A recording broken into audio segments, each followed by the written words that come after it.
We're going to be talking Ralph's first signing. We're going to be talking about quite a few things that I've completely forgotten, which I will remember as we get going. I want to talk about Alvarez. I want to talk about Twansebi. I want to talk about Rangnick and the future at United and what might be happening over the next few months. Interesting insight on Darren Fletcher that I've done some research on, which is really going to blow people's minds about Darren Fletcher and why he's in the technical director position, because some people don't really seem to think it's that big, but I do. Also going to be talking about Dembele, going to be talking about Anthony Martial and why I think it's a mistake, some positive news around Kieran Trippier, and also Player of the Year. Who's been your Player of the calendar year? I want to talk about that. And also, who's on their last chance next season as well? I think one of the big problems I had this year was I couldn't, when I was talking about who's been the Player of the calendar year, I could only think of 3 players. And even Bruno's a bit of a push. So for me, it was Luke Shaw, because he was amazing up until the summer. De Gea, who's been amazing since about April, when you take into account the second leg of the semi-final against Roma. And then Bruno, because he just contributes. So it's not been a good calendar year for United. When I'm struggling to get a couple of players into a top 3, I think it's not been that great. But look, let's start off about the first transfer, because that's the signing of the show. I just want to say Happy New Year to everybody, even though it's not New Year as well. Slightly earlier show, because I'm going to get pissed, let's be honest. Standard. And I hope you're going to have a great time, whatever you do. I know some of my friends are having a quiet year, some quiet end of the year. Some people are off out on the night. I mean, I think Beth's off out, and Droughty and Ryan are chilling and stuff like that. And Levin's feeling better, which is great. So shout out to him, and Adam and Jay and Kev and Ricky and Joe and Alex and Jordan. And I've probably missed somebody. So, you know, they're all doing their different things. But and loads of people behind the scenes, as we know. But look, first transfer is probably going to be Juan Mata. Boo, it's boring. But the first transfer is probably going to be Juan Mata. He's not been on the matchday squad. He's not been in the bench for quite a while. And we never should have kept him on at the club. And it could be Alvarez as well. The update on Alvarez is that his agent is going to be speaking to a number of clubs from January the 2nd, of which Manchester United are rumoured to be one. But the very first transfer of the Rangnick era, and I include outgoings because I think outgoings are massive. Could be Martial, could be Donny van der Beek, could be Lingard, could be Henderson, could be an incoming, but I think it will be Juan Mata, because he's not been involved in the matchday squad in the last couple of games, quite rightly. I mean, I love Juan Mata, but he doesn't actually offer anything to the club.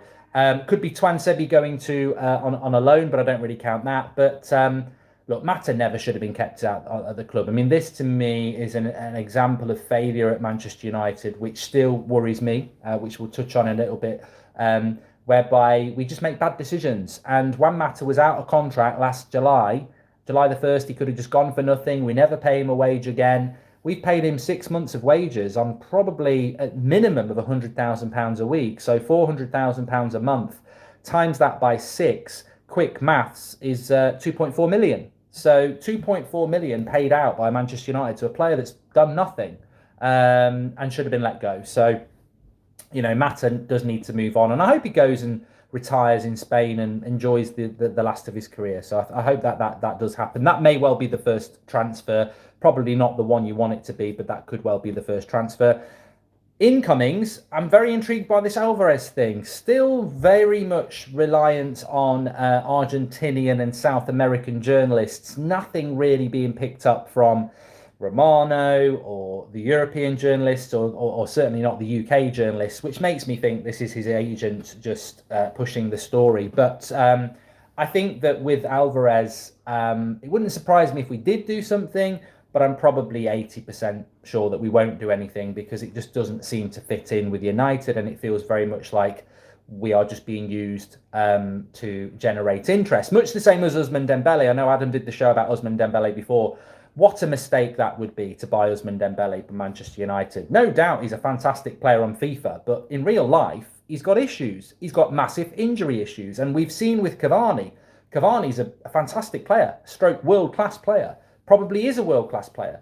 But in relation to fitness problems, there are massive fitness problems with Cavani, and they're even bigger with Dembélé, as we've called him before, because Dembélé is in his early 20s and he just can't stay fit. He's got breadstick hamstrings, and I don't care.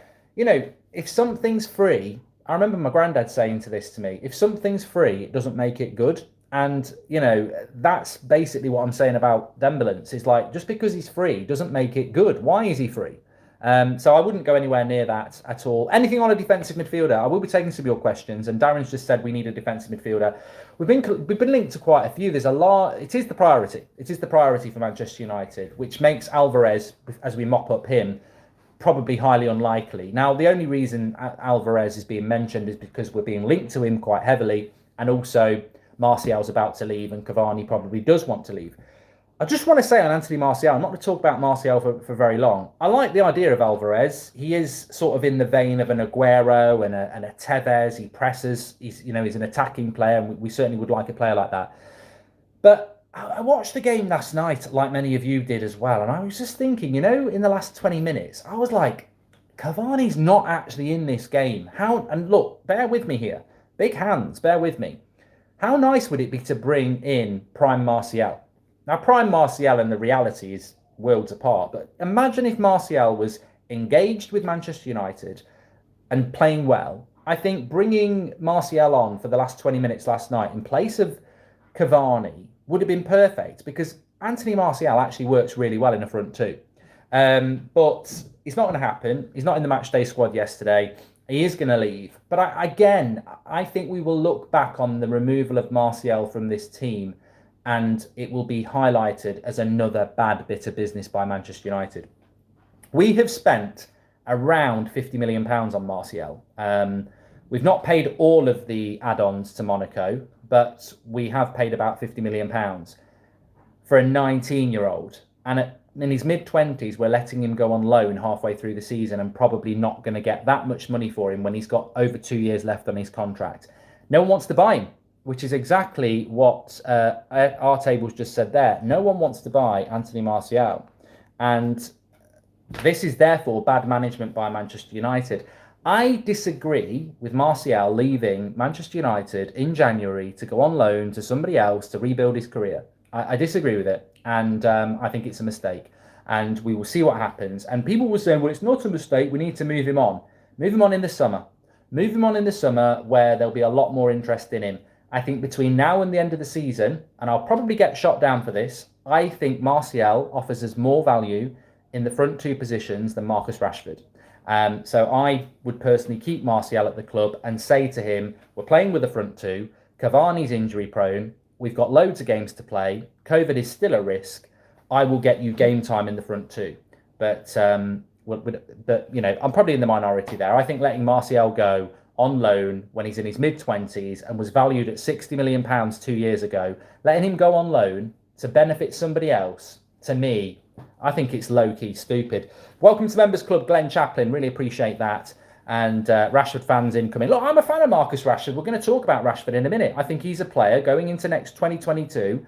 He's got to have a big 2022. Of course he has. Mark started drinking early, says Parrot. I've actually got a bit of a drink. It's only apple juice. I don't know if you get head on apple juice in other countries, but there we go. So first transfer for Manchester United, I think it will be Juan Mata out. It could be Alvarez in. I'm really hoping it's going to be a midfielder. We're going to do transfer business in January. I've been saying this for 3 or 4 weeks now. We will have a big January transfer window. Interestingly, just listening to Steven Gerrard about Twansebi, they don't want Twansebi to leave Villa. They want to buy him in January. Now, this talk that he's going to go to Napoli on loan, which probably benefits United because they don't really want to sell Twansebi yet. I've got to be honest with you, I would not be happy with Twansebi signing for Aston Villa. I still think that there's a player there, and I would like to see that player build out more at Manchester United. But a loan deal to Napoli, to Serie A, I don't know. I don't know whether that's a good thing or a bad thing. He needs to play first-team football. That's what he needs to do. And I hope that he does. But you might get some background noise on the show, by the way. It is New Year's Eve with family, and Seb's wired, and he's got his little nephew with him. So they might... I can hear them myself. So yeah, I think with Twansebi on loan, it probably makes a lot of sense, but I wouldn't sell him to Villa. Gerrard openly was talking about it in his press conference today that he quite fancies that deal as a full-time deal. So we'll have to wait and see on that one. But I'm expecting a decent January transfer window, and I'm expecting players to go. Have I changed my mind in the last few days? Yes. I still think I think Mata will go. I think that Martial's going to go on loan. Obviously, Twansebi's going to go on loan. So, I mean, loan deals are significant when they're Martial going. I still think that's the beginning of the end. So Mata, Martial, Twansebi. Henderson, I think, will want to go and should go, and I think Lingard should go, but I think we'll just keep him around because of risks around injury and COVID. So I think Lingard will stay and run his contract down. I think Donny wants to go, but will also stay because United will make him stay. And obviously Pogba's going to run his contract down as well. So I expect to see 3 or 4 outgoings. I think Phil Jones will hang around as well. I saw somebody on Twitter the other day saying Phil Jones won't go. He'll hang around like a fart in a lift. He'll just linger there. But no, I think we will see 2 or 3 outgoings and hopefully 1 incoming in the centre defensive midfield position. But let's keep an eye on Alvarez and let's see what happens with him. Apparently, his agent is going to meet with club officials over the next few days. And if somebody offers the €20 million release clause, he'll move. I personally think if Manchester United... Cavani's gone in the summer. Martial's gone, basically. That leaves you with Greenwood, Rashford, Ronaldo. Surely Alvarez for €20 million, if he's got the potential to be the next Aguero or whatever, is worth a look at, especially when he's such a high-energy pressing player. I think Alvarez makes a lot of sense, but I'm not getting hyped about it because I feel it's an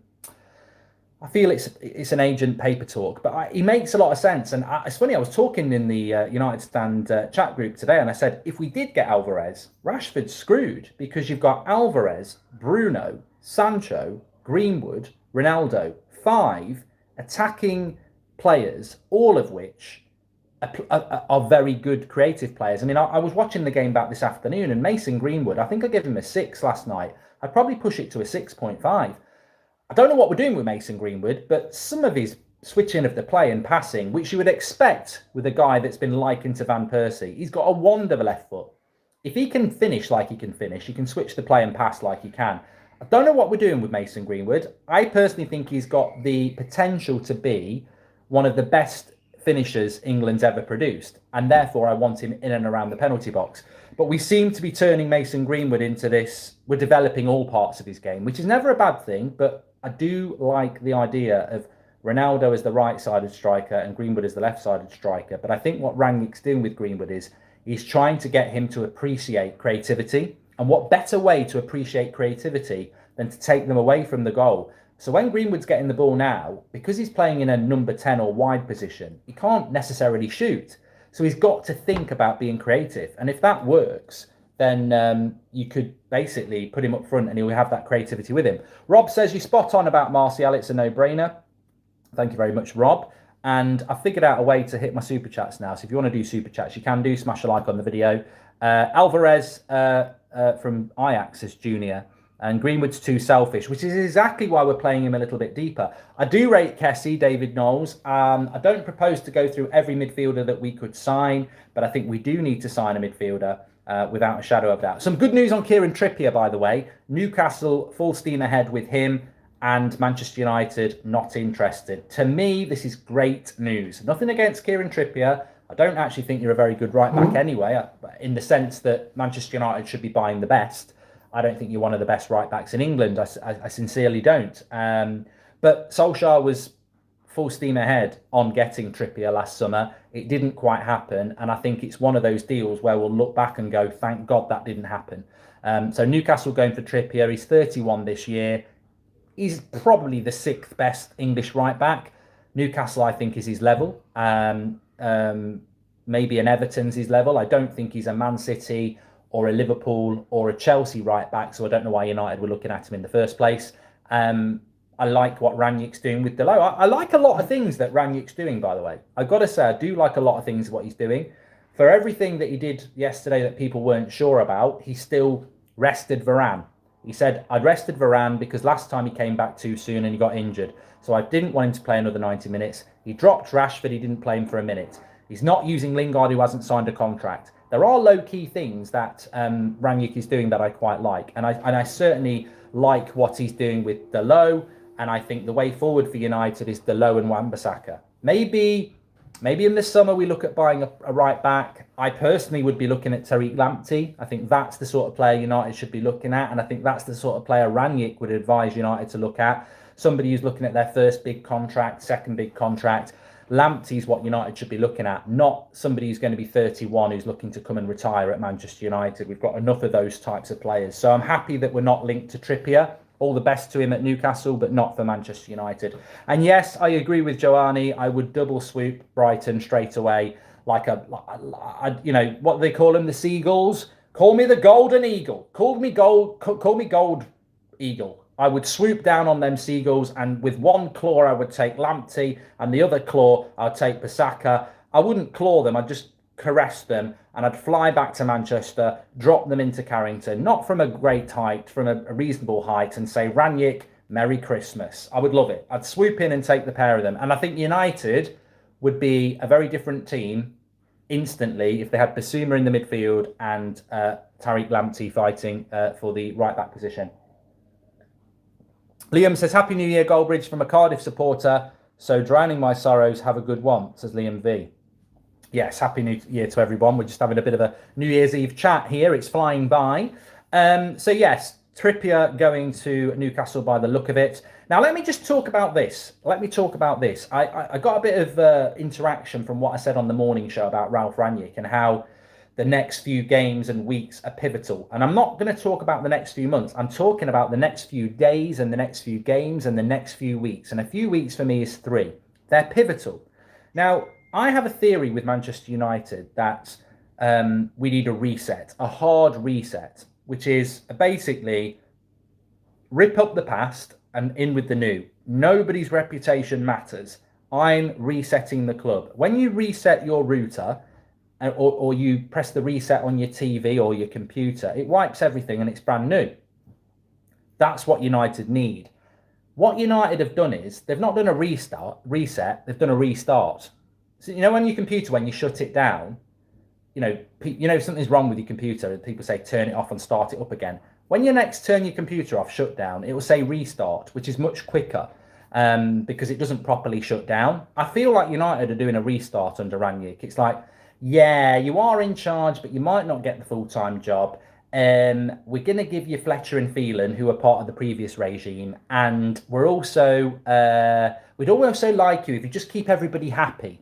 And I think that's what we're going to find out over the next few weeks, because there's 2 theories here, and we're going to find out. Rangnick's here to make a big change and wants 100% control and will do it his way, or he's sort of doing it on an Aldi version of that, I suppose. Sort of like a quick start, where he is in charge, he does make the decisions, but you're not allowed to do too much. And what I mean by that is that, Darren Fletcher's in the technical zone, Mike Phelan's still there, Harry Maguire's still the captain, he's still picking the same midfield. There's not a lot of change in the personnel. The football style is a little bit different, but it's not massively different. And basically, instead of a reset, it's a restart, where you keep some of the same principles, you keep the same programs. Because on a reset, and I think a computer's the best thing to do here. If you get your laptop and you reset it, all your bloody Google Chrome and your Microsoft Word won't be there. You'll have to upload them again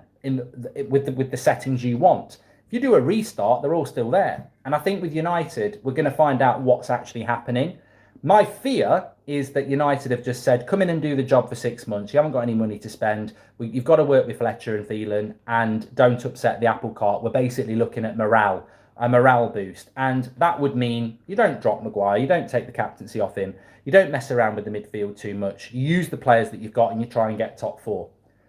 A reset would be Rangnick gets to buy players in January, he gets to remove players in January, and he gets to do what he wants to do. And that could be take the captaincy off Maguire because you're dropping him to play Lindelof and Varane. That could be leaving Rashford out the team for a long time. That could be dropping Bruno. So I think that we're going to find out over the next few weeks what is going on with Rangnick, and I'm hoping it's going to be the reset and not the restart. What about Ethan Laird and Chris Garner? I think we don't believe in our academy, but they're better technically. What do you think, says Emmanuel? Well, funnily enough, I can give you a bit of an update on James Garner. Obviously, I'm from Nottingham, and I have been in Nottingham over the Christmas period, and I was down the pub where you'll see on my Instagram at Goldbridge Mark. I've got some pictures of me in the pub. And there's a couple of lads in there who are big Forest fans who I've known for a few years, and they love James Garner. They're always asking me, do you think you'll sell us James Garner? And I said, got absolutely bloody no chance. We're using you to promote, to get Garner. It's brilliant what we're doing with Garner. He's a first team player for Forest. He's doing a fantastic work. Forest fans love him. Love him. I got a message late last night from one of these lads saying that I think they lost, that Garner was fantastic. And that's all I'm interested in. I don't care what bloody Swansea or Forest are doing. As long as I'm hearing that Laird and Garner are playing well, that's all I care about. And Garner's doing fantastically well there. So, look, he is a player that hopefully can be an important player for Manchester United in the future. So let's wait and see what happens with that. Fletcher seems to be getting his face all over the bench. I noticed the last 3 games, says Chris. Yes, you just reminded me, Chris. I did want to talk to you about Darren Fletcher. Please smash a like on the video, by the way. Let's see if we can get 2,000 likes while we're live. So Darren Fletcher, I did a bit of research on this because it was just starting to wind me up. And, somebody I really like on Twitter was saying, you're overreacting about it. He's a good lad, Darren Fletcher, let it be. And I thought, you know what? I hope he is the next Sir Alex Ferguson. But look, here's some interesting facts about Darren Fletcher. We brought him to Manchester United in October 2020. Just over a year ago, he came to Manchester United. And the quotes attributable to that, and I read it on a Manchester Evening News article and a couple of other articles. Basically, I've wrote it down here. October 2020, Darren Fletcher comes to Manchester United to get some experience in coaching because he's working towards he's in the early stages of completing his coaching badges. And he's got some spare time and he wants to train the under-16s. That's just over a year ago. Now, we did this with Patrice Evra as well. In January, 3 months later in January, Ole Gunnar Solskjaer appoints him as a first-team coach and says that he's excited to get him involved because Darren's got the United DNA running through his veins. Now, you'd laugh about that. You'd think I was making that up. You'd think I was doing it as a joke. That actually was what Solskjaer said. Darren Fletcher's got the United DNA running through his veins and we're very happy to promote him. So he came to the club in October 2020 with no experience, just working on his coaching badges for the under-16s. 3 months later, he's a first-team coach. Less than a year later, he's basically the assistant coach with Ralph Rangnick. So Manchester is blue, says Apu. So I stand by what I said. I'm very worried about Manchester United's mentality around what they're doing, putting people into positions like that. I just feel like if we're going to progress, it goes back to what we're talking about with Rangnick. We need to reset. This is not a reset if we're going to keep making the same mistakes. And I'm just going to put it out there, and United can do what they want to do with this, but it's a warning. Rui Faria left Jose Mourinho when we finished second. In the summer, they didn't back Mourinho and they gave him Carrick. By Christmas, he was sacked. They gave him Carrick because they wanted to start promoting from within. Carrick then worked with Solskjaer and Phelan and McKenna for 3 years and ultimately took our club backwards. We've removed 3 of those people. We've brought in Ralph Rangnick, but he's been given Fletcher. And it just feels to me that no matter who the manager is, whether it's Mourinho, Solskjaer, or now Rangnick, they always get given something by the board because the board are obsessed with this United DNA. I don't agree with the United DNA. I think it's a load of shit. Sir Alex Ferguson had no United DNA. Jurgen Klopp's got no Liverpool DNA. Thomas Tuchel has got no Chelsea DNA. Pep Guardiola, in fact, wait a minute, Man City have got no DNA. So, you don't need this DNA. And United just seem to be obsessed with it. So, interesting there about Darren Fletcher. He has got no CV. He came to United to train the under-16s just over a year ago. And now he's the assistant coach at Manchester United. So, it does worry me a little bit because in the quest for excellence, we're using amateurs. So it does bother me, but I hope I'm proved wrong about it. I really do. Right, player of the year so far, player of the calendar year, and players that we need. Player of the calendar year. I want to know what you're saying. Also, players for 2022 that I think need to worry badly. A lot of people saying David De Gea. John says that Fletcher is good, Mark. Watch him grow. But you know what, John? I hope you're right. I really, really do. But why are you excited about a nobody with no CV? Is now the time to be nurturing coaches? If we'd won 3 or 4 titles in the last 10 years, I'd say go for it. We are Manchester United, John. We've not won a title for a decade and you're there going, it's fine. Put an amateur next to Rangnick. It's absolutely bloody fine. That's my point. I don't really care if people disagree with me because it's all about opinion. That's what it's all about. But my point is, John, why are we putting an amateur on the training ground? Why are we putting an amateur in the technical director who's shouting at our players telling what to do? He's an amateur. We need professionalism. We've been down this road before. I don't like it, but let's hope it works. But player of the calendar year for me is really indicative and reflective of the season of the year that we've had. This year in general for Manchester United has been bad, really bad. At the start of the season, this season, we were talking about being in a title race in April. We weren't even in a title race in October. So it's not been a very good season for Manchester United, and it's not been a very good calendar year. Last season, I think we ground out, it's not been a very good year. It's been an annus horribilis, whatever they call it. But I think I heard the Queen talk about that once. She had an annus horribilis, which is not a medical condition. It means you've had a bad horrible year in bloody Latin or something, or Polish or something, I don't know. So we've had a bad year. If you think about the start of 2021, a year ago, there's a video of me going, we are top of the league, said we are top of the league. We were actually top of the league at the start of January, a year ago. And it just all went wrong, didn't it? Was it Sheffield United at home? We ground out a lot of results, but it was never pretty. We got to a Europa League final and we bottled it. We had a really good summer transfer window and then we bottled it again. So it's really difficult to be positive about United's 2021. I don't think it's been a good 2021, really. And therefore, it's very difficult for me to say who the player of the calendar year is, because De Gea has been brilliant this season. And I thought he ended the season really well. I thought the game in Rome in the second leg of the Europa League was the best performance he's ever played. I thought he was amazing. So David De Gea is a clear contender.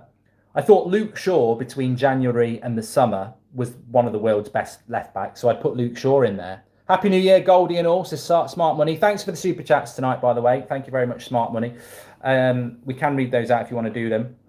So I put Luke Shaw in there because he was brilliant until the summer, although he's not been as good this season. And then I'd put Bruno in there because I actually think Bruno started going downhill in January because he was being overplayed. And I don't think he's ever really got back. But in a bad year for Bruno, tell me the stats. He's creating the chances, he's scoring the goals. And that's Bruno on a bad. And did you hear what Bruno Lage said from Wolves? He said, if they don't want him at Man United, we'll take him. He's a monster. He's an amazing player. So we've got an amazing player in Bruno. But other than that, Bruno's not had a great year, but has still contributed. David De Gea's had about 2/3 of a great year, and Luke Shaw's had half a good year. But there's only those 3 players. That's shocking. That is really shocking. We should be talking about 7 or 8 players. So it's not been great from that. But I would give it to David De Gea because I think David De Gea this season has been world class. So I would give it to David De Gea this year.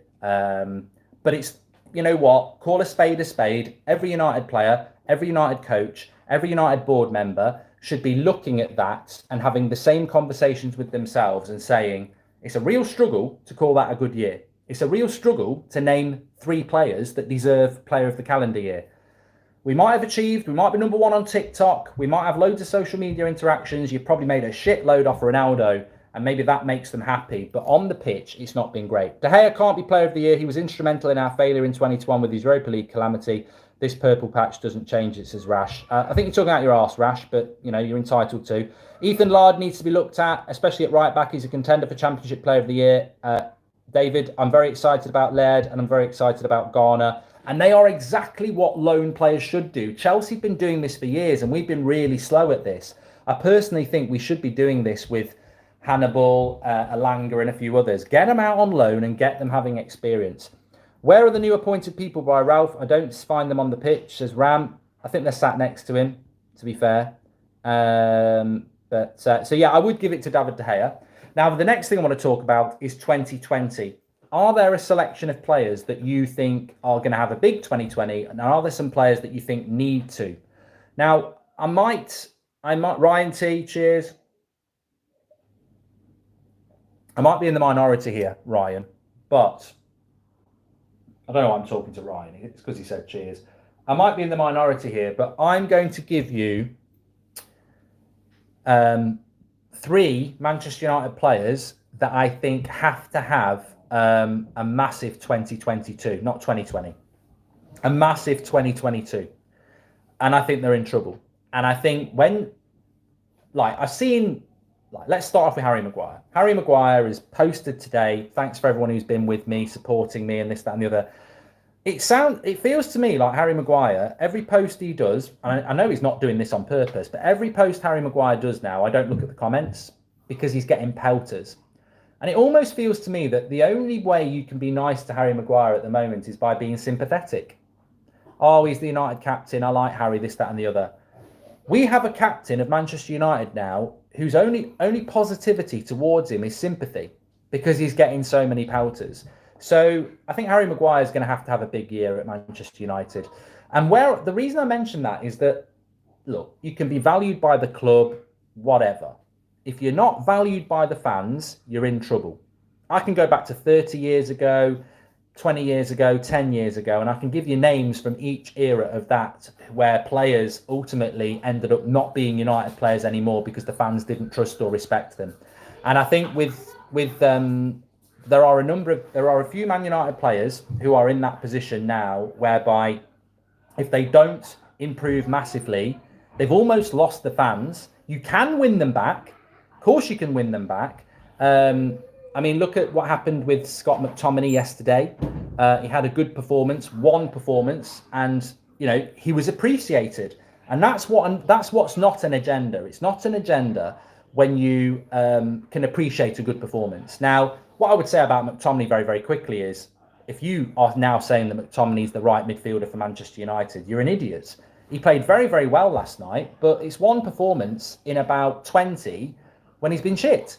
But at least he's got that one performance. I think there are certain United players, certainly Rashford at the moment, Harry Maguire's one, maybe Wan-Bissaka, they're crying out for a Scott McTominay performance for last night because they're not producing. And if they don't produce, I sense problems. The previous Gate regime did build a foundation, but the foundation was built on cheap concrete. There is still an air of negativity within the fan base, says Red Baron. Well, negativity and mistrust are close companions, Red Baron. And I think I don't think there's negativity in the fan base, but I do sense that waking up this morning, we beat Burnley, and people are still like, yeah, it's not. I think trust is the problem with United. We've been here so many times, we've had so many false dawns, and then they can't do it consistently. So I don't think McTominay was world class last night, Utes. I think he made a few good tackles and he had a few good shots from the edge of the box. But if you watch his overall game, it wasn't a world class performance. It was a man of the match performance, but it wasn't world class. And if you think that's world class, go and support Rochdale, because that was far from world class. I don't think Fabinho or Toni Kroos or anyone else was losing any sleep last night. He was man of the match. He needs to do that every single game for 50 games a season. Can he do that? Can Fred do that? Can Maguire do that? Can Rashford do that? Can Wan-Bissaka do that? And that's what's going to happen this season. So for me, I've got 3 players that I think this season are in big trouble between next year, 2022. I think Harry Maguire's in big trouble. I'm seeing people that are very, very loyal, very, very hardcore loyal. Now, I'm not saying they're a better fan than you or me, but they're very positive people. They're the win, lose or draw, get behind your players. I don't agree with that. I don't agree with win, lose or draw, get behind the players, because that's not what Sir Alex Ferguson taught me. Happy birthday, Sir Alex. He taught us that second place ain't good enough. He taught us that if you embarrass the shirt, you don't play. So I don't believe in the win, lose or draw stuff. But what I do agree with is that there are people who are very positive people who are now saying, take the captaincy off him, drop him. And I think that is something that Harry Maguire is in real big trouble with. He can do it. He played well between January and summer last season. He's under pressure. He's making mistakes. he is under pressure. And I think he is a player that we've got to look at. Do you think the English players still are down from the Euro loss as Megan Smith? Potentially, but I think he's got to move on. 1 minute, I'll be back in a minute. I think the dog wants some water.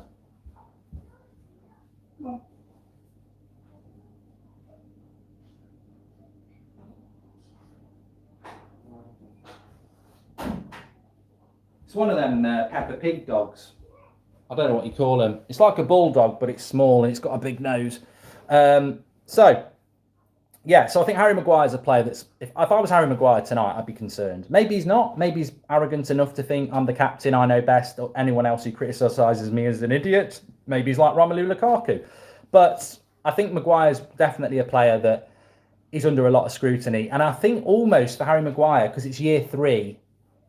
I think his United career has got to be on the line. I do. You are an £80 million captain of Manchester United, and I don't think you're better than Lindelof and Bailly. He's got to start proving it.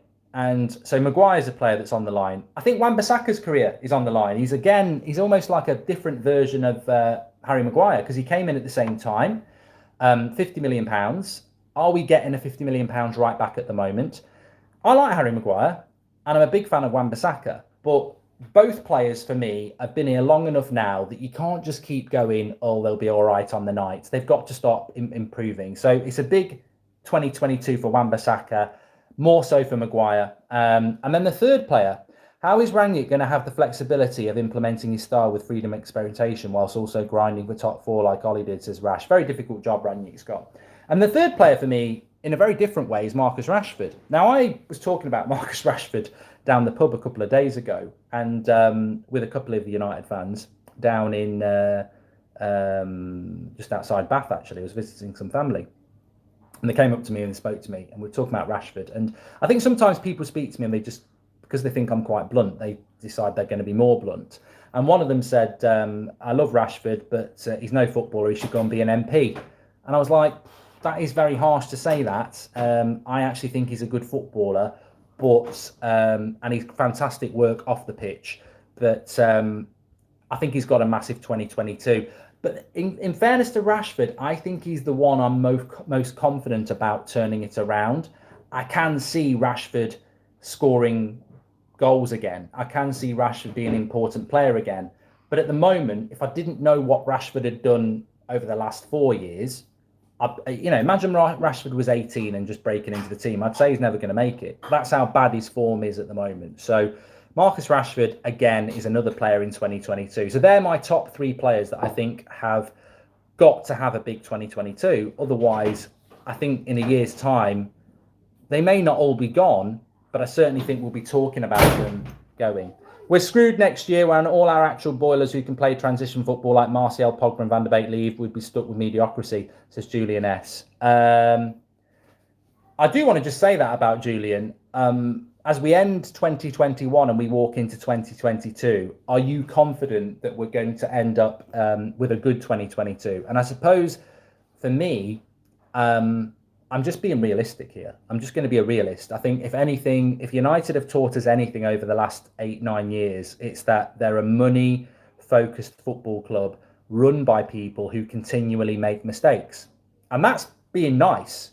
I could be a lot more blunt than that. So I go back to it. I don't trust this squad and I don't trust this club.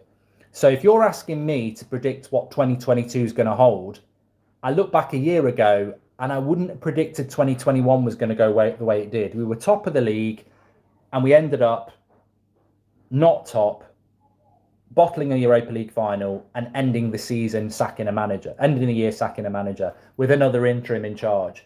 So if I had to be a betting man, and I wouldn't bet on this, I would say that we're probably going to see more of the same over the next 12 months. Highs, but mainly bottling. Hi, Mark. I think I'm just at the point where I feel Fred should not play for United anymore. He's let us down too many times. What are your thoughts as Ronaldo FC? Ultimately, I don't think Fred and McTominay are good enough, individually or collectively. I think we need to revamp that midfield. But it goes alongside what someone was just saying there. Donny van der Beek's probably going to leave. Pogba's going to leave. Martial's going. Where are these players going to be replaced? We've not got an abundance of young players coming through. And even if Garner is a good player, is he ready? The only midfielders I see Matic is going to retire. So we're basically, McTominay and Fred are our only midfield. We've got to invest in that midfield. This could be the start of something really, really great. It really could. It could also be the start of something very mediocre. Is this club building towards something? What's the long-term future of this club? Varane is in his late 20s. Maguire is in his late 20s. Ronaldo's in his mid-30s. Cavani's going. Rashford's out of form. It's not a huge leap of faith to say that in a year's time, this United team could be in a real mess, which is why I'm so hopeful that Rangnick and the appointment we make in the summer is going to be the right one. But when the club talks about a cultural reset over the last 3 years, I just smell shit.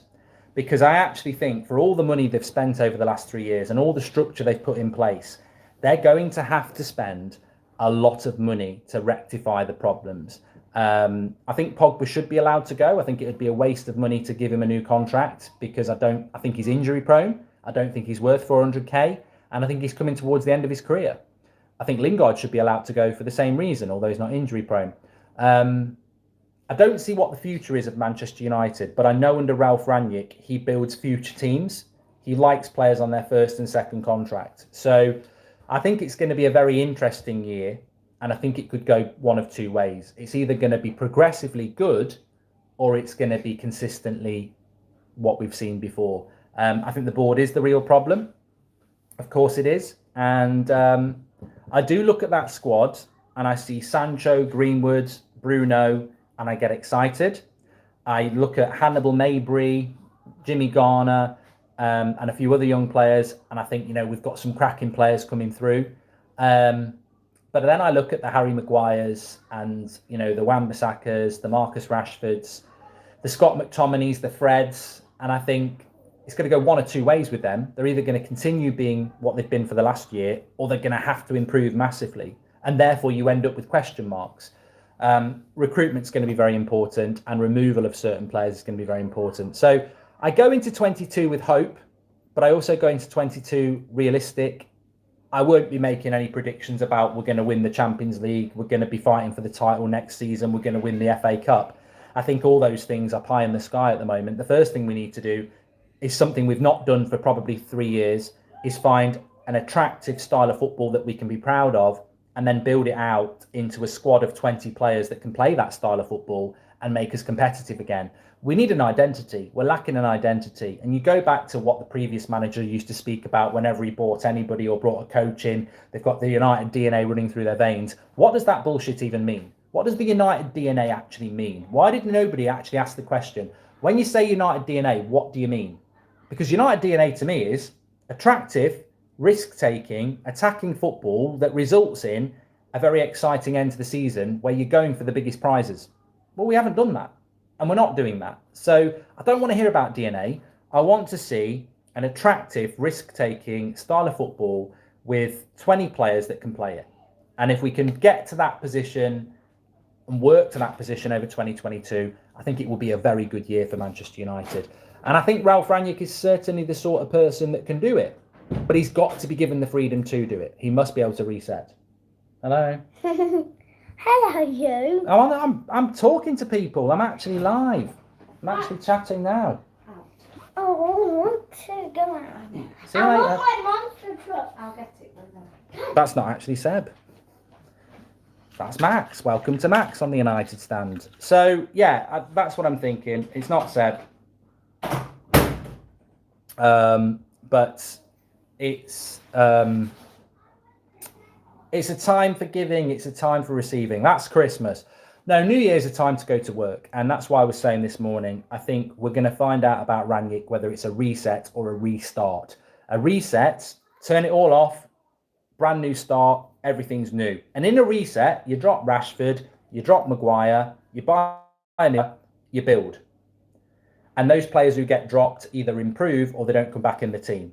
A restart is, okay, I might drop one player, but I'm going to keep playing the same players. We're not going to buy anybody. And I'll tell you what, warning to Manchester United this New Year's Eve. If you don't buy a midfielder for Rangnick in January and we don't finish in the top 4, you've been warned.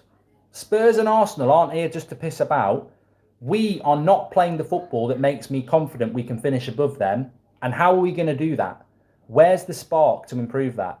Rangnick needs to be delivered some players. Happy New Year, Mark. Love and appreciation from India. Let's hope for a good year for Manchester United. Yes, Harishka, Happy New Year. And Happy New Year to all of you, by the way. I'm not going to chat on for ages. I'm sure you've all got things you're up to this New Year's Eve. Some of you will have celebrated it already. I will be back with a morning show tomorrow. I might have a bit of a headache, but I'll be back tomorrow. It's not Christmas, so there's no excuses for not doing a live show in the morning. So we'll be back tomorrow. Happy New Year. You can follow me on Twitter at Mark Goldbridge. As the night gets on, I will start tweeting more and more shit. And at Goldbridge Mark on Instagram. I've already put a picture up. Been writing a tune for you all. I hope you have a fantastic evening, what you're doing. I look forward to speaking to you in the new year. And I do always go into the new year excited. I just hope this, you know where the real blame is? The board. Are they going to let Rangnick do his job? The CV of Rangnick means we've got every right to be excited about a new reset United that wants to play fast attacking football with energy and young talented players. If he's got to do that with the squad that he's got, it's like getting Lewis Hamilton to try and win the Formula One in your Grand's Ford Fiesta. Give him the tools to do the job. So it's on the board. It's always on the board. Thanks for watching. Please subscribe. We're only 70 likes away from 2,000. Love to you all. Love to all your friends and your family. Take care. And let's hope for a big 2022. Personally, professionally, and with Manchester United. Speak to you all tomorrow.